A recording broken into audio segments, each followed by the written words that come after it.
आत्मा की सवारी। यह एक दुर्भाग्यपूर्ण घटना है।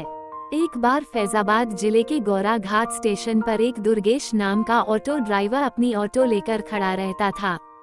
जो भी सवारी आती थी उसे वह बैठा कर उसके घर छोड़ता था और अच्छा खासा पैसा कमाता था। एक दिन की बात है कि उस दिन जोर जोर से बारिश हो रही थी और रह रहकर बिजली चमक रही थी। रात के समय साफ साफ कुछ दिखाई नहीं दे रहा था। वह वापस अपने घर को आने का सोचा, वह सोच ही रहा था। उसे याद आया कि 1 घंटे बाद एक पैसेंजर ट्रेन आने वाली है और वह फिर से वहीं पर रुक गया। इतने में और घना अंधेरा छा गया। अंधेरा इतना था कि एक हाथ को दूसरा हाथ दिखाई नहीं दे रहा था। इतने में ट्रेन आ गई और बिजली रह रहकर चमक रही थी। तभी ट्रेन में से एक सुंदर सी लड़की बाहर निकली जिसकी उम्र 19 या 20 साल रही होगी। उसके कंधे पर बैग और हाथों में सूटकेस था। मानव शहर से कोई परी आ रही हो।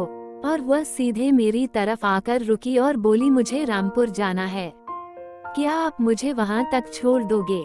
मैंने बोला, मेम साहब अगर आप अभी चलोगी तो 700 रुपए लूँगा और अगर सुबह चलोगी तो मैं आपसे 200 रुपए ही लूँगा। लड़की ने बोला, आप 700 रुपए ले लेना लेकिन मुझे अभी ही मेरे घर पहुंचा दो। मैंने बोला ठीक है, पहले 700 रुपए निकालो फिर ले चलूंगा। मेम साहब ने बोला, अभी तो मेरे पास सिर्फ 300 रुपए ही है, इसलिए इसे ले लो और अपने घर पहुंचने के बाद आपको रुपए 400 और दे दूंगी। मैंने बोला ठीक है। मैं मेम साहब को उनके घर ले आया और बोला कि आप जाओ और पैसा लेकर आ जाओ। मेम साहब अंदर चली गई। आधा 1 घंटा बीत चुका था, वो अंदर से बाहर नहीं निकली।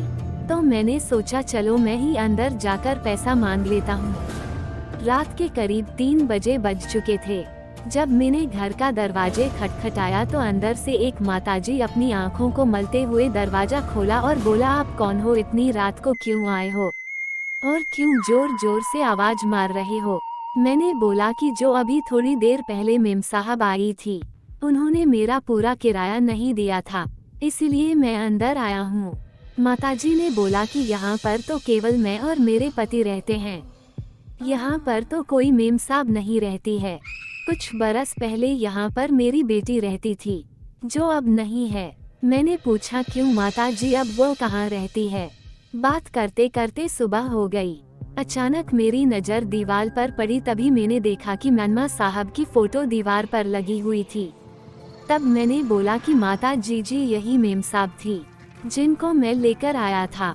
माताजी रोते रोते बोली, बेटा ये कैसे हो सकता है, क्योंकि यह तो 5 साल पहले ही ट्रेन के नीचे आकर कट गई थी, उसकी मृत्यु हो गई थी। तब तो मेरे होश उड़ गए और हाथ पैर ठंडे पड़ गए। मैंने बोला मैं जाता हूँ, मुझे कोई पैसा नहीं चाहिए। और मैं जोर से दौड़ा और ऑटो रिक्शा तक आया। ऑटो में बैठकर ऑटो को जोर जोर से भगाने लगा। तभी मेरी नज़र पीछे वाली सीट पर पड़ी तो मैंने देखा कि 400 रुपए पड़े थे। मैंने पैसे लेकर मंदिर में चढ़ा दिया और भगवान से प्रार्थना करने लगा कि मेम साहब की आत्मा को शांति मिले, और तभी से ही मैंने रात को ऑटो चलाना छोड़ दिया। मेरी किस्मत अच्छी थी जो मैं बच गया। वीडियो अच्छी लगी हो तो लाइक